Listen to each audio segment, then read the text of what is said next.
Ja ku jemi rikthyer në studio, të moshuar por jo të harruar, histori që flasin për Perëndin.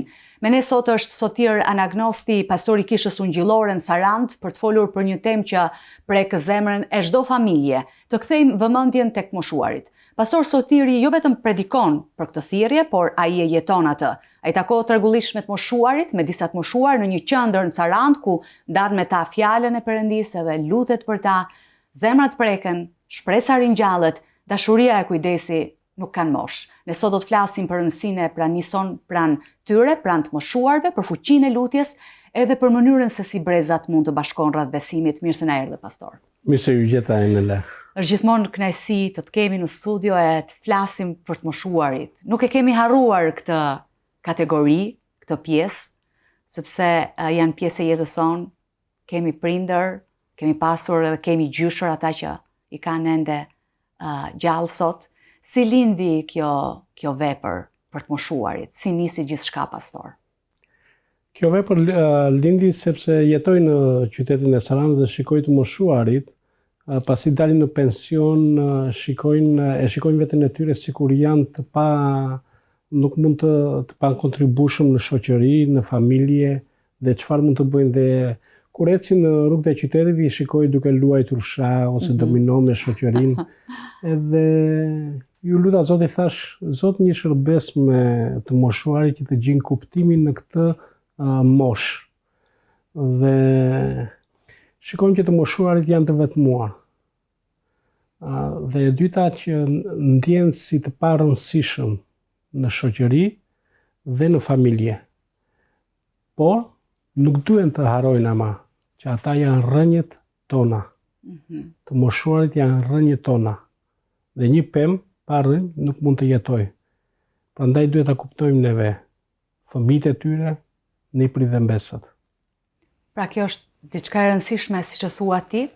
A jemi apo po jetojmë në një shoqëri që po i harron të moshuarit? Sa e rëndësishme është kjo shërbes ndaj tyre? Fatkeqësisht, në Shqipëri po. Në vendet e tjera unë shikoj anijet që vijnë nga Korfuzi, Kroçeret, dhe nga që kisha është tek porti, dhe shikoj të moshuar që zbresin, edhe janë çifte të moshuarisht të gëzuar që kanë ardhur për turizëm. Dhe një ditë qeva.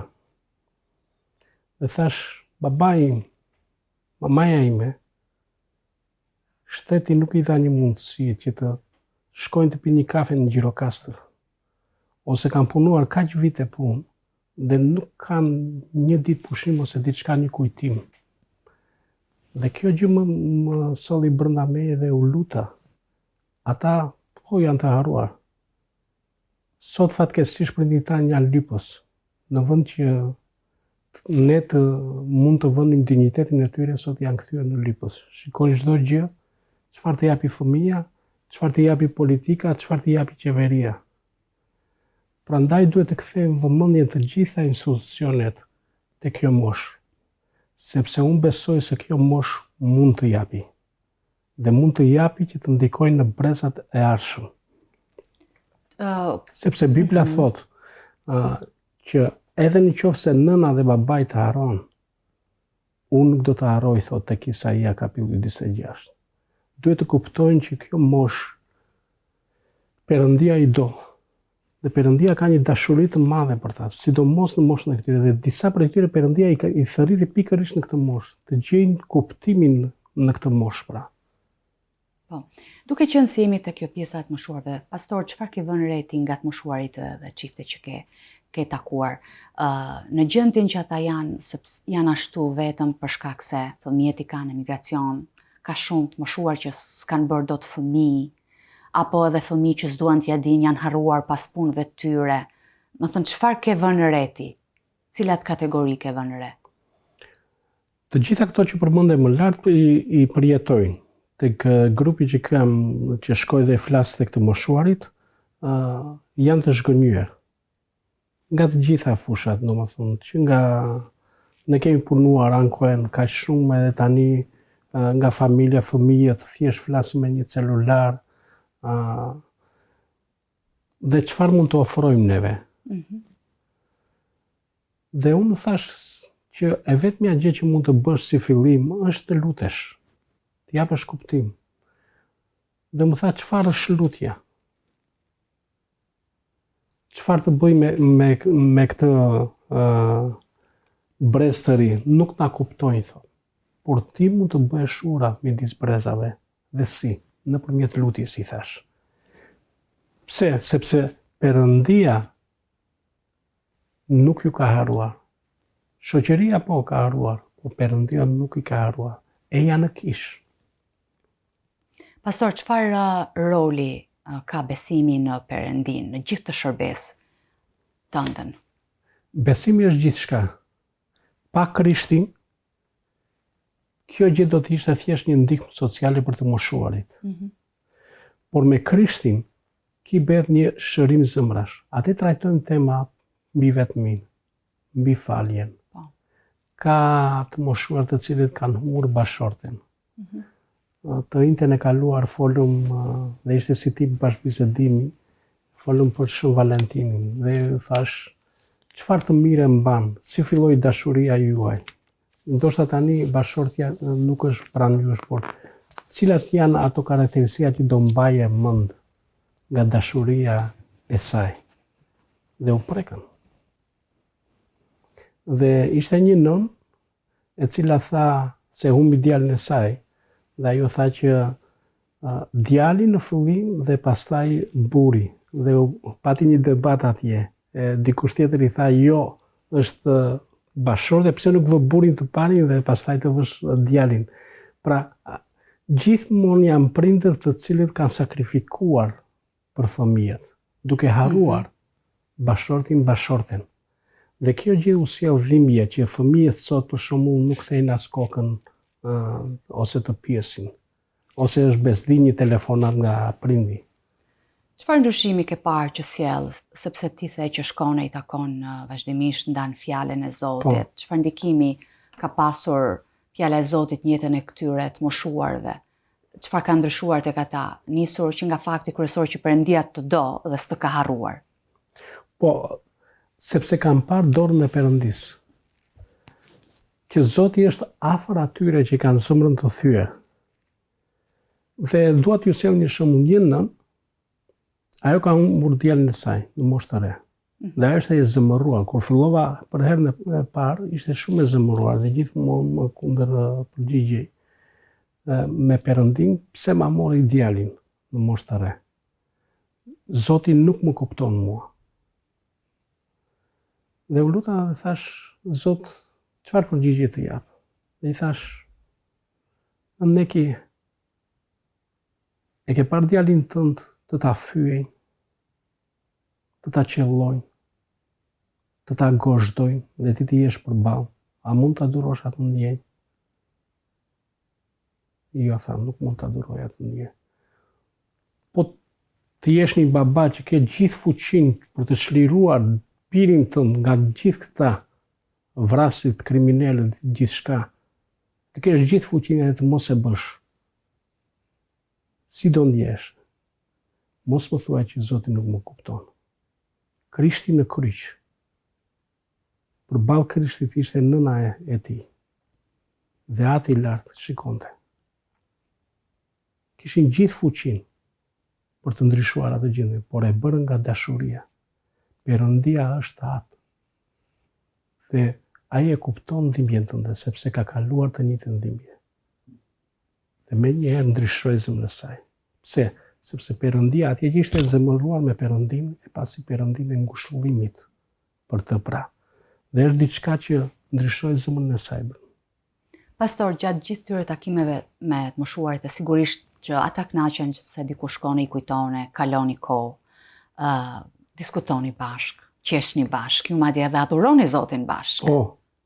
Ne mund të shohim edhe pamjet që tregojnë që ju mlidheni edhe ju këndoni.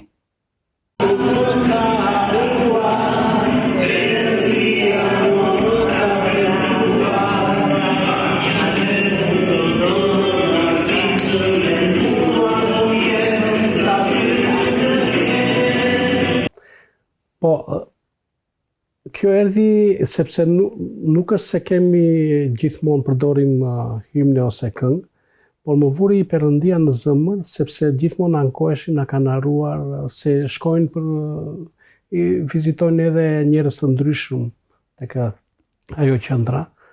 Dhe doja t'u theksoja këtë që të mos harrojnë që Perëndia është afër tyre. Dhe është një këngë në YouTube, Perëndia nuk më ka harruar. Është shumë e bukur, edhe bëra print, do a shpërndava dhe e këndojmë të gjithë bashkë dhe u kam thënë në çdo stin të jetës suaj, Perëndia nuk ju ka harruar. Akoma dhe në pleqëri thot, ju do të jepni fryte, thot tek psalmi. Dhe kjo gjë i ka dhënë kuraj dhe këndojnë me gjithë zemër. Nga ana tjetër shikoj dorën e Zotit tek një gjysh për shembull, i cili më tha, erdhi dhe më tha, pastor, lutu për nipin tim. Vajza ime është divorcuar. Kam nipin 16 vjeç. Ai ka filluar të pi. Edhe lutu për çlirin. Edhe unë e qortoj edhe i flas, por ai nuk më dëgjon, ka lënë dhe shkollën. Dhe i thash, u lutëm bashk, dhe diçka ndryshoi brenda tij. Mënyrën se si e shikonte nipin pra. Pra kanë edhe kërkesa lutje, ju luteni bashk për të afërmit e tyre, jo vetëm për veten e tyre. Por pastor, gjatë gjithë kohës që ju kaloni bashk, a ke parë frute dhe jetë të ndryshuara? Duke qenë se janë të moshuar dhe Bibla thotë që kush beson në mua nuk do të vdes, por do të ketë jetë përjetshme. Edhe Bibla flet për parajsën, për jetën pas vdekjes. Edhe shumë i rëndësishëm një vendim i tillë. Një herë në jetë në fakt vjen ky vendim. A ka pasur dhe a ka të moshuar që kanë bërë lutjen e shpëtimit, i kanë thënë po Jezusit në jetën e tyre në këtë qendër. Dhe përveç saj që shumë e rëndësishme do të na tregosh, a ka pasur dhe frute të moshuar që kanë falur ata që i kanë lënduar, moshuar që janë shëruar nëse kanë qenë sëmur, ose kanë jeta tyre po merr kuptim në një qendër po ndihen të dashur e të pranuar nga Zoti. Kemi shembuj me himnin e Zotit dhe të gjithë këtë ja dedikojmë për lavdi Perëndis për të vepër, sepse shikojmë që zemrat e tyre ndryshojnë. Për shembull, fuqia e lutjes është shumë e madhe, sidomos për të mos kanë kuptuar, bilemën kanë kërkuar që pse nuk të lejojnë në institucione të tjera të flasësh këto tema që na bën ne. Pse nuk të lejojnë? Nuk mund të arrin të kuptojnë që një thesar i madh siç është fjala e Zotit ta mohojnë dhe ta kenë jashtë institucioneve. Dhe e dyta është dora e Perëndis, nuk shihet vetëm në mrekullitë të mëdha, shihet edhe në gjërat e vogla. Nga kjo vepër filloi edhe lutja me të moshuarit në kish. Pra është dhe shërbes në kish. Një shërbes, po. Për të moshuar. Ditën e martë në orën 10:30 kemi takimin e lutjes në kish. Pse? Sepse kisha jonë ka të moshuar, pjesa më shumë janë të moshuar dhe kur dolën pension disa prej tyre i pyeta çfarë bën, si ta shtojmë ditën, thanë. Hajde të mblidhemi. Hajde të mblidhemi, të lutemi për nipëri, për mbesa, për fëmijët. Dhe kemi parë, jo vetëm shërim, por kemi parë gjithashtu që para 2 javësh mrekulli, kemi parë 9 vjet. Djali një motre, luteshin për të bërë fëmijë. Dhe javën që kaloi, erdhi dhe më përqafoi. Ka ngel shtatën nusja. Jo vetëm nusja, edhe kushuriri, i thash mos. Ishit lutur ju, aha. Po, edhe dy të afër. Dhe i thash mos është gjë problem që duhet të thyem ndonjë mallkim me fisin dhe u lutëm atje, që të çliroje. Gjithashtu kemi parë edhe gjyshe të cilët kanë fëmijë me probleme, kanë nipër mbesa me probleme dhe kemi parë se si Perëndia ka filluar të flasin, kishin probleme me të folur. Kemi parë gjithashtu që janë të interesuar dhe duan që ka nga ata të moshuar që janë ateist. Dhe njëri prej tyre është mësues edhe më thotë, ç'lidhje ka Bibla me shkencën? Çfarë thot Bibla për për internetin? Dhe i kam shpjeguar që shkenca zbulon mrekullitë e Perëndis. Këtë gjë, edhe duke parë dhe duke më ndjekur, tani vjen gjithmonë dhe më dëgjon. Ishte gjithashtu dikush i cili nuk donte të vinte. Dhe i thash në rregull, vazhdo, mund të luash ti, edhe unë do flas. Edhe duke dëgjuar, filloi të vi. Pastaj në fillim vinin vetëm burrat. Dhe më thot përgjegjësi atje, kam problem me gratë, nuk vijnë gratë. Në rregull, i thash, do shkoj unë t'i takoj. Si jeni nëna, mirë jeni? Mirë jemi. Dëgjoj, sot unë do të flas për marrëdhënien vjerë me nuse. Sa prej jush janë vjera?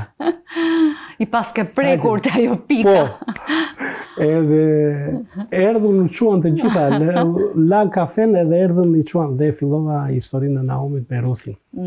Dhe që atëherë kam filluar edhe kjo nëna që të thash që humbi fëmijën. Pse? Sepse janë dhe nostalgjik për periudhën kur ishin prindër, për periudhën se pjesa më shumë prej tyre janë ushtarak. Mësues kanë qenë nga profesione shumë të nderuara, domethënë. Dhe prandaj ka nevojë dhe për fjalën e Zotit diçka që na ka munguar. Vetë ti personalisht ke mësuar diçka prej tyre përveç se ti jep? Po, durimin. Çfarëdo që mund t'i bësh, një të moshuari, ai nga që e ka kuptuar s'ka fuqi, thjesht për durimin. E dyta qëndresën e tyre. Dhe besnikërin në vështirësi. Ata janë atje pranë dhe duan të ofrojnë, por zakonisht neve i kemi lënë më një anë. Brezi tyre kalojnë në varfëri, në shtypje, në mungesë lirie, akoma dhe mbi çështjen e besimit. Nuk kishin mundësinë për të dëgjuar ungjillin. Ky është shansi i dytë që Perëndia u jep, dhe këtë u them, është shansi i dytë që Perëndia u jep. Dhe disa prej tyre më pyetën dhe mbi temën e parajsës. Se disa ndoshta kanë frikën e vdekjes dhe u thash që ne kemi 3 shtëpi. Kemi dhe trupin ton, është një shtëpi, po është dhe parajsa e shpirtit, që do jetojmë së bashku me Perëndin. Dhe është në zgjedhjen tënde se çfarë do të bësh. Dhe ky ishte mesazhi që ata pranuan Krishtin në zemrën e tyre. Dhe kanë kuptuar që Perëndia është i shenjtë dhe që të afrohemi tek Perëndia nuk është në bazë të vlerës që kemi si njerëz, por është në bazë të besimit tonë tek Jezu Krishti. Dikush tjetër pyeti, më thuaj pse të besoj, te cili të besoj? Tek Muhamedi, tek Buda apo tek Krishti? Kam pyetje domethënë nga më të ndryshmet. Edhe me durimin e tyre, domethënë duke dëgjuar, edhe duke lexuar, njëri prej tyre është lexon, studion, bile më ka dhënë disa nga studimet e tij dhe i studioj. Duan që t'i dëgjojnë. Duan kohë që t'i dëgjojmë. Diçka që ne të rinj tani, ne të rinj them, po ne fëmijët nuk kemi kohë. Kemi shumë kohë për jetën sociale, por nuk kemi kohë për babain, ta marrim në telefon maman. Unë humba në shtator babain. Dhe e di që më mungon. Po një telefonat e ti mu përpara mirte gjithmonë, orë pa orë mirte në telefon. Kurse tani telefoni, tani kam vetëm maman. E njëjta gjithë ata. Dhe do të them dhe në lutje gjithashtu që bërëm në kish. Ai takimi ishte një takim shumë i rëndësishëm sepse i ftova të gjithë dhe erdhën dhe u lutëm. Njëri prej tyre tek ajo fotoa që mbajnë duart, kishte 2 vjet pa folur me djalin e tij. Dhe gjatë lutjes e merr në telefon djalin në Messenger. Po. Më fal, më merr djali dhe qa. Foli me djalin 20 minuta dhe u kthye përsëri. Edhe që shumë gëzuar. Nuk e di tha si ndodhi kjo gjë. 2 vjet kam pa folur. Pa folur me djalin. Pra ti në fakt je duke dëshmuar për efektin e lutjes Po. në jetën e këtyre njerëzve, për të falur, për paqe, për gëzim. Po. për shërim, përposa asaj që është shumë e rëndësishme vëmendja dhe dashuria që ne duhet t'u japim të moshuarve. Takimi është çdo javë në kishën tënde për të moshuarit, përveç qendrës ku shkon rregullisht. Ju gjithashtu di që keni edhe një ditë lutje në maj? Në maj, po. Gjithmonë në çdo maj bëjmë një ditë lutje për ftojmë të gjithë gjyshin nga qyteti. Një datë fikse në 17 maj? 17 ishte vjet, se vjet do shikojmë. Por brenda majit, ju caktoni një ditë që se hapet edhe dita edhe është më e lehtë për ta. Kurse tani me kohën, për shkak të kohës, edhe disa për shkak të shëndetit të tyre. Dhe duhet dhe kisha të mobilizohet. Kam folur me disa pastorë dhe thanë që nuk jemi të fokusuar. Si mund të mobilizohet kisha? Kisha mund të mobilizohet, të shikoj të moshuarit, me një vizit, me një telefonat, mos të presim funeralin që të themi fjalë të mira. Shumë e rëndësishme. Mos të presim funeralin. Dhe kish një mesazh jo vetëm për kishën, por edhe për juve që jeni familjar. Mos prisni funeralin që të thoni fjalë të mira për babain, për nënën, për xhaxhain, për tezën. Tani është koha. Dhe ata kanë shumë nevojë, po presin me celular në dorë.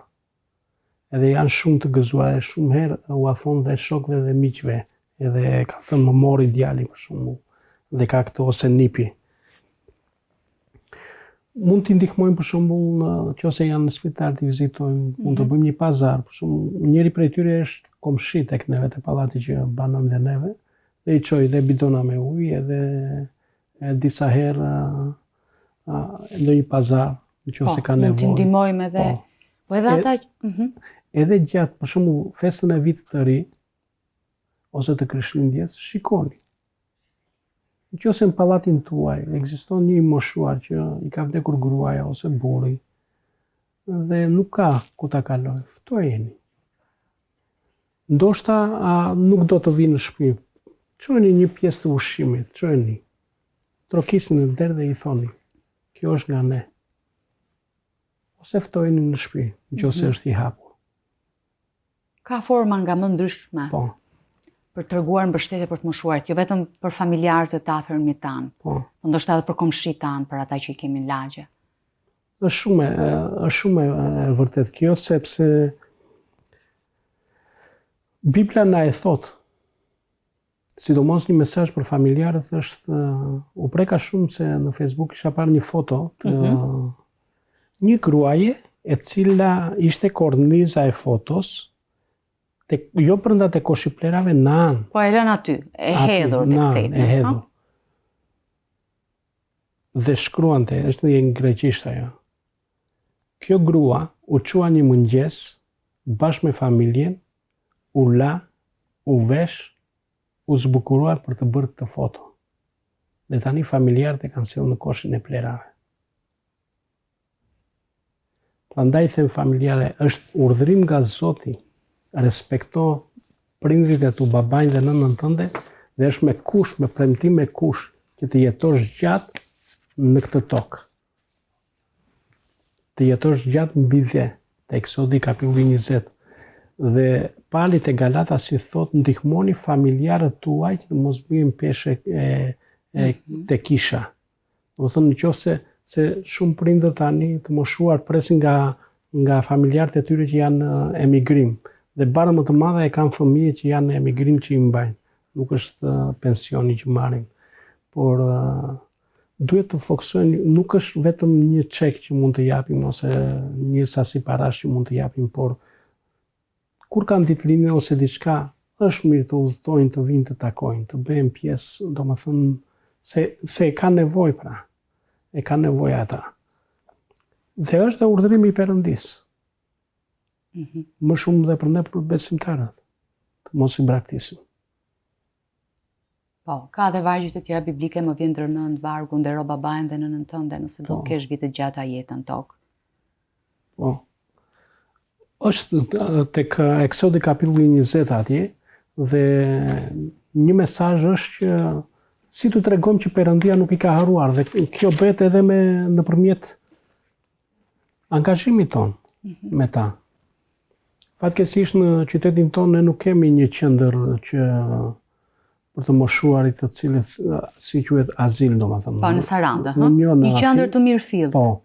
Në Athinë ka një qendër të krishterë, një azil, që bile bëjnë dhe takime, gjithçka, edhe janë shumë të bajkuar, domethënë, të moshuarit aty. Dhe mamaja ish pastori të kishës sonë, në një azil të krishterë, domethënë, atje ajo iku, kur Perëndia e thiri, dhe ishte gëzuar, dhe kur e takuam, ishte gëzuar sepse këndonte greqisht, greke ajo, Kyria Despina, dhe kishte mësuar të mbret mbi mbretër është Jezusi, sa herë më shikonte dhe dera thoshte mbret mbi mbretër është Jezusi. Ishte gëzuar, domethënë, diçka që nuk shikojmë këtu, nuk e di në Shqipëri. Jemi shumë të angazhuar me të përditshmen, por këto gjëra do ikin. Ajo që do mbeten janë kujtimi. Pse? Sepse prindrit tanë janë rënjët tona pra. Pastor, gjatë gjithë kësaj shërbese që je duke bërë me të moshuarit edhe duket se ke për zemër, Zoti e ka vendosur në zemrën tënde, a je ndjerë ndonjëri lodhur, i dekurajuar dhe kur duket se po me çfarë t'i ndihmoj, si mund t'i ndihmoj përpos fjalës edhe ungjillit. Po, i dekurajuar jo, sepse të moshuarit nuk kërkojnë shumë gjëra. Ja, për shembull, për Shën Valentinin më tha një moshuar. Çdo na sjellësh ti për Shën Valentinin. Por çfarë do t'i nëme? Një çokoladë. Një çokoladë. Edhe nuk duan domethënë as drega të mëdha ose darka ose tryeza, thjesht një çokoladë, një prezenca e njerëzve atje. Këtë gjë duan të moshuarit. Më shumë. Kënaqen me gjëra të vogla. Po. Kuj do t'ja jepë lek? Mirë është, nëse ka mundësi një kishë ose një organizat, makar të ndihmojnë të bëjnë dhe një tryezë, për shembull, ose picat, ose një ushqim të bëjnë një drek për ta, udhëtime, një ekskursion. Ne kishim bërë dhe kampe për të moshuarit, për veteranët e luftës, mbajmë Si kish? Si kish, po. Kishim bërë në Borsh, para shumë vitesh. Dhe ishte një javë e bekuar. E ke menduar që të rikthesh organizimit këtyre kampeve për të moshuarit? Tani për tani nuk e kemi menduar. Po është pak sfidë. Është sfidë, e di. Por duhet ta shikojmë. Do shumë organizime, do staf. Do organizime. Duen të gjitha. Megjithatë jeni duke bërë një punë shumë të mirë, pastor, në Sarandë. Me elin e Zotit dhe kemi nevojë për vëllezër dhe motra të ndihmojnë. Ne jemi një kishë e vogël dhe bara më e madhe bie mbi mua dhe bashkëshorten time dhe disa vëllezër dhe kemi nevojë. Se kemi vepër të madhe, nuk është vepër e vogël. Kemi vepër me të moshuarit, adoleshentët, fëmijët, ungjillëzim, çiftet edhe kemi nevojë për njerëz pra. Në qendër të Sarandës është kisha juaj, pastor, kur e zhvilloni takimin kryesor, të dielën zakonisht? Të dielën në orën 10:30, ndërtesa është tek porti. Te porti që shkojnë anijet për në Korfuz. Shkruan atje, kisha ungjillesh një ndërtesë e bardhë atje. Është e dukshme aty. Sa zbresin nga anija, shikojnë me njerë duket kisha aty. Dhe janë të mirëpritur të gjithë me hirin e Zotit. Dhe kemi parë, jo vetëm të moshuar, tani këtë vitin e fundit, që nga vjet në verë, kanë ardhur dhe shumë të huaj. Dhe disa prej tyre banojnë dhe në Sarandë, sepse në Sarandë ka dy kategori të huajsh, që janë ata pensionista, të cilët kanë zgjedhur për shkak të klimës të banojnë në Sarandë dhe kanë marrë shtëpi, dhe janë emigrantët të cilët kanë ardhur për të punuar nga vende të ndryshme. Dhe disa prej tyre janë besimtarë dhe vinë në kishë dhe nuk kam thënë kjo është shtëpia e Perëndisë, shtëpia e gjithëve dhe është e hapur për të gjithë. Kujt ja jepni lavdin për gjithë të vepër? Kujt tjetër, Perëndisë. Akoma dhe fryma që marrim është e Perëndisë pra. Lavdi Zotit. Sa shumë ka për të folur për këtë shërbes, pastor, por ju inkurajoj, keni bërë një punë shumë të mirë. Siç edhe thash në fillim të intervistës, të moshuar, por jo të harruar. Jo të harruar, po. Dëshmi për Perëndin. Perëndia nuk i ka haruar. Dhe u jep një shans të dytë që të kthehen te Krishti. Pse? Sepse, siç thash, ata ishin brezi që ndërkohë duhet të sillnin ungjillin tek ne fëmijët, pas viteve 90 ne fëmijët po çojmë ungjillin tek ata. Dhe ne i kuptojmë se erdhën nga një sistem që luftoi besimin. Ishin stopuar. Po, edhe tani besoj ajo që mund të bëj thjesht ta kem peshë në zemër të lutem. Ndoshta mund të thonë që çfarë mund të ofroj unë. Ajo që mund të bëni të luteni. Dhe para se të luteni të kërkoni Krishtin në zemrën tuaj. Ishin dy të moshuar, të cilët kishin shpresën për të parë shpëtimtarin. Mund të jap një mesazh për të moshuarit tani? Patjetër, do ta përmbyllim me këtë. Po. Mesazhi është ky. Edhe për juve Perëndia është i durueshëm, siç jeni të durueshëm ju, dhe ju do shumë pa mas. Dhe ka premtime. Simeoni me Anën rinin në tempull dhe prisnin me shpresën për të parë shpëtimtarin. Dhe kur Jezusi lindi dhe Maria me Jozefin e çuan në tempull, Simeoni e mori në krah Jezusin kur ishte fosh dhe pa tani sytë e mi pan shpëtimtarin, pan Mesin, le të vdes në paqe. Dy të moshuar, 80 vjeçe Ana. Dhe jo vetëm kaq, duhet të kërkosh Krishtin në zemër. Pse? Sepse trupi mund të ketë ndryshuar. Por ajo që ka rëndësi, në qoftë se pendohesh për mëkatet e tua dhe beson te Krishti, do të kesh një trup të ri, kur Perëndia do të thërras pranë vetes së tij. Dhe atëherë do të kesh një banesë aty. Dhe Perëndia thotë kam bërë gjëra të mrekullueshme dhe vëj shpresat e tua te Krishti. Çfarë mund të bësh tjetër? Ajo që mund të bësh, çfarë bëri Jobi? Çdo mëngjes i moshuar lutej për fëmijët e tij. 10 fëmijë kishte Jobi. Imagjino, 10 fëmijë dhe ai lutej për secilin. Po ti gjysh sa fëmijë, sa një përmbesa ke. Dhe nuk është tani që je në pension të ri në televizor të ndjek telenovelat ose të shkoj të luajt, mund të dalësh të luash me shoqërinë gjithçka, po kur kthehesh në shtëpi, ai kolltuku që ri, mos të mbash pultin dhe telefonin, celularin, por të gjynjëzohesh me këtë kolltukun, ta lagësh me lotët për martesën e fëmijëve, të nipërve, të mbesave, sepse është shumë e rëndësishme. Ju jeni brezi që Perëndia ju ka urdhëruar të thoni mrekullitë e Perëndisë për brezat e ardhshëm. Dhe ne këtë po bëjmë me fëmijët tanë, por që dua dhe ti si gjysh kemi nevojë për mbështetës dhe për krahas në lutje, dhe ti je njëri nga ata. Prandaj je i rëndësishëm për Perëndin. Dhe unë të uroj që Perëndia të të japi vite plot shëndet, dashuri edhe lumturi. Zoti t'ju bekoj dhe jeni shumë të çmuar në sytë e Zotit dhe në sytë tanë. Pastor, shumë faleminderit dhe unë lutem me zemër vërtet që gjithë moshuarit të njohin Krishtin në fund të jetës tyre. Amin. Amin. Nuk ka rëndësi si e nis, por se si e përfundon edhe. Kjo është mrekullia më e madhe që mund të ndodhë kujdo të njohë Krishtin. Amin. Amin. Faleminderit dhe lutem që Zoti të përdor akoma më shumë ty dhe bashortin tënd dhe kishën tuaj në këtë shërbes për të moshuarit Saran dhe jo vetëm, pastor. Faleminderit Enela dhe unë falenderoj dhe TV7 Albani dhe Radio 7 për këtë mundësi, sepse me të vërtetë është një zënë shkëndeti, ndërkohë që mediat e tjera po i shpërqendrojnë rinin dhe të moshuarit me shumë gjëra, ky zë është një zë që sjell shpresën tek njerëzit dhe shqiptarët nuk e dinë. Dhe nëse munden ta shpërndajnë kudo tek njerëzit të cilët kanë nevojë për shpresë. Dhe unë të falenderoj. Faleminderit pastore, ndërsa po e mbyllim këtë bisedë të çmuar, do thoja të mos e lëm këtë temë të mbetet vetëm një reflektim në studio, le të bëjmë një hap konkret, një telefonat, një vizitë, një përqafim, një lutje. Moshuarit tanë nuk janë thjesht pjesë të kaluarës, ata janë rrënjë që na mbajnë sot, janë historia e familjes, janë dëshmitar të besnikërisë së Zotit ndërvite.